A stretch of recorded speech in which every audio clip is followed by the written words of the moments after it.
Welcome to the flipped classroom lesson about group communication and working in small groups. The first thing we're going to discuss is what's the difference between a group and a crowd. It's important that you know a group consists of people who communicate with each other over time and share an interest in the same things or share a common purpose. Please make sure that gets in your notes. They can also be formal or informal. And the purpose of a group may be social, it may be to complete a task, or a combination of social and task. So you guys usually do both. I can't ever ask you to do a task without it being social. You know that. Group communication. Typically, members of a group communicate regularly, participate in planning, decision-making, or action, and then they must feel connected to other members. This is where a lot of our groups go wrong. This is when you have a bad group. You don't feel connected to those members. That's part of why we usually work better with people we know. Group norms. Group norms are standards for behavior within a group. So it's what normally happens, how you are expected to interact, whether it's okay to arrive early or late, which drives me nuts, don't arrive late. How hard to work, so some groups just have that more laid-back feeling. How to act or dress, whether taking a break is acceptable or not, when and how to disagree. Some groups set a standard for disagreeing and agreeing. What topics are acceptable to discuss, how much to divulge about your personal life, etc. So the norm is how much information you're going to share, really. An example would be a sports team here at school. That's a small group. They have an acceptable dress. They have a time when they show up. It's obviously not okay for them to be late. They discuss certain topics, and they don't disagree with the coach. We all know that very clearly. Coach Rushing makes sure we all are aware of that. There are ideal groups.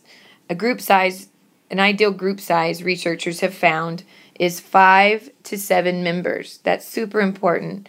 A lot of times, us as teachers have a tendency to make 4 a group. It's not quite big enough, they say.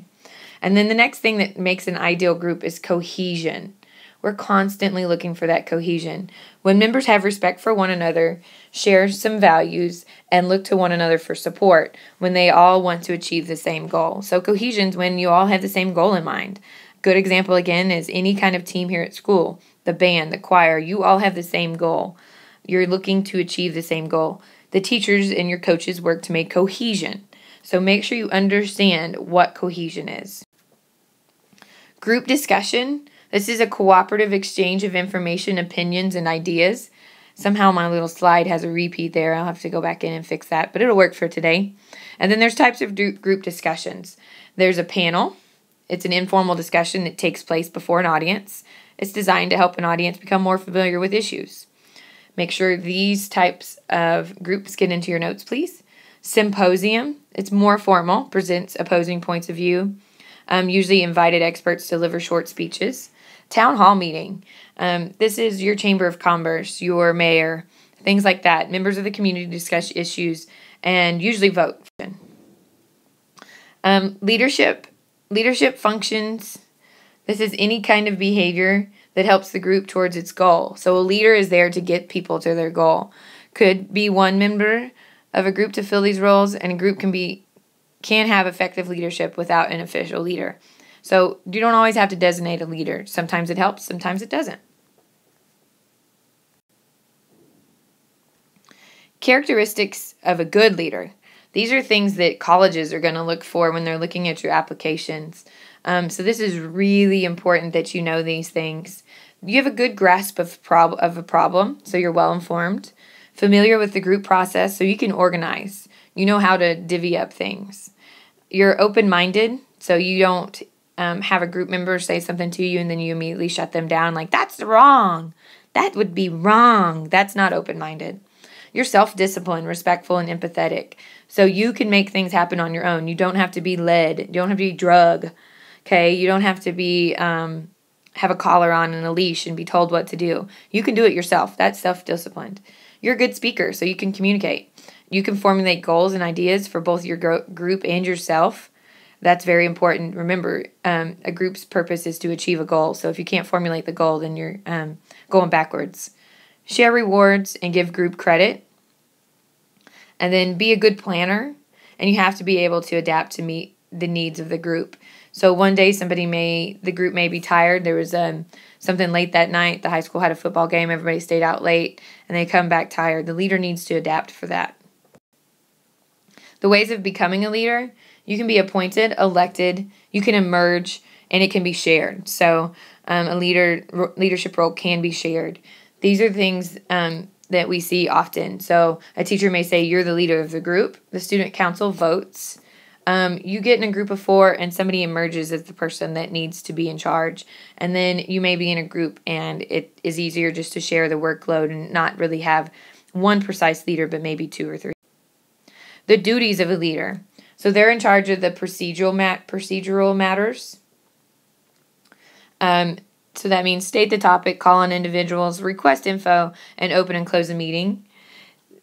They also control the interpersonal or climate matters. So that's the emotion in the room. It's controlled by the leader. Remember, climate, emotion in the room.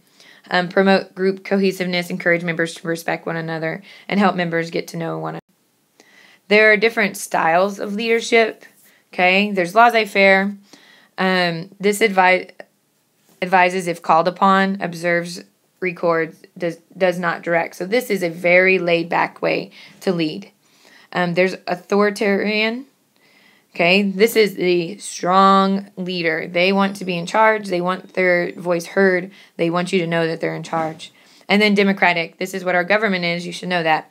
Guides, receptive to member suggestions, leads decisions up to the group. Different things work for different groups. Sometimes it may sound mean, but you have to be authoritarian because your group is lazy. We all have had groups that are lazy. Group roles. So we have a leader. Now we know that there's an initiator. So they propose new ideas, goals, and procedures, methods, and solutions. These aren't exactly defined roles. You don't come to the group and say, I want to be the initiator. These are just roles that people take on their own. There's the information seeker. So they like to find the information. They ask for facts and clarification. So they're sort of that questioner. That's a good person to have in the group because usually you don't have any loose ends. There's the information giver. So they look for those facts and look for that. Sometimes we are more we should be more information seekers. There's also the opinion seeker. So what's your opinion on this? Do you like that? Do you have an opinion? How do you feel about it? There's also the opinion giver. There's a lot of you guys in this room. You state your own beliefs and opinion. You express your judgment. Doesn't mean it's always backed up by facts. So that's the simple, I hate this, or that's not a good idea. Sometimes we should be more fact opinion givers. Clarifier, this you elaborate on ideas, you just sort of clarify things that are discussed. This is expressed by another, often by giving an example, explanation. Other group roles are the coordinator, clarifies relationships among facts, ideas, and suggestions. There are a bunch of group roles. They don't always all show up in every group. The orienter, make sure the group is focused on purpose or goal. So if they get off track, they're the person that says, let's get back on track. We're off track. We need to talk about this. And then the energizer, some of you guys are the energizer bunny, prods the group to greater activity or to a decision. So we need to make a decision here. This has to be done today. More group roles are the procedure developer. So they offer suggestions for accomplishing ideas of others or handle such tasks as seating arrangements, setting up the computer, okay? So they're the people that get your supplies, make sure that everything's there. The recorder, this is the person that is taking your notes.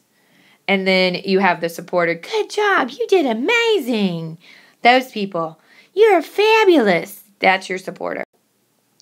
Harmonizer, so they just sort of come in and say the same thing as other people. They mediate differences between the others. So you're okay. We're going to make this happen. You're right and you're right. And then tension reliever. Jokes or brings out humor in the situation. Some of us are this and we're not always appropriate about it, but it's a good thing to have in your group because groups should usually have a serious purpose and need to get something done. And then gatekeeper, they open the channels of communication. They bring in members who otherwise might not speak. So this may be, hey, you haven't said anything yet. What's your opinion on this? And finally, our last group roles, like I said, there's a bunch of them. There's the blocker. They constantly raise objections. You're wrong. That's wrong. There's also the aggressor. This deflates status of others. You're a bad leader. We need somebody else to lead this group. So they make jokes at the expense of others. This aggressor can ruin a group. So make sure that you are watching yourself not to be an aggressor. There's a recognition seeker. You boast, call attention to yourself. I came up with that idea. That was my idea. I added that to the group. There's the dominator. Try not to be this person too. They run over the group by giving directions, ordering. They're bossy. They're flat out not fun to have in a group usually. Observer. There's the observer. Part of the group but only watches. So they just sit there and do nothing. That's not always the person you want to have in your group. And I can't figure out how to move this up. And then there's the isolate. They don't participate. It's a pretty simple concept. They're isolated. They may not be part of the group. In general, you need to be thinking about what your group role is.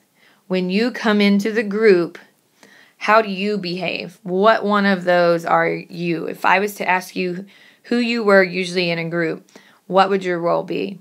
And usually you pick one or the other. Sometimes you change based on the group, but usually you pick one or the other. It's important that you know these roles because it makes you work better as a group.